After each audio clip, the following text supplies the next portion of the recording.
सवार हो सीनवा पर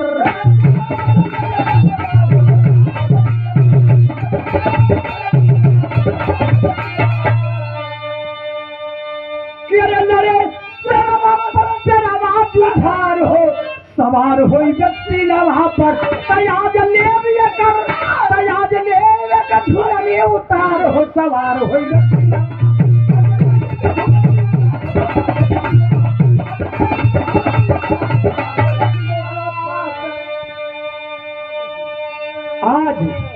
आज ले लेकर झूलनी उतार हो सवार हो सिनेमा पर दोनों चपक के लड़ गेलन।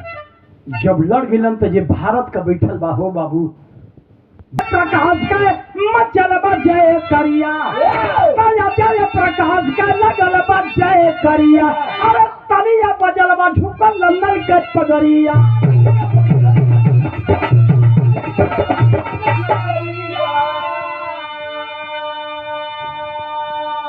भागे मुंह लुकवा के सगसार हो सवार हो सिनेमा मची थगलन छाती पर बैठ गई। जब छाती पर बैठल तो जितने हमारे भारत के जवान होना तर तर तर तर तर तर तर तर ताली बजे लगल।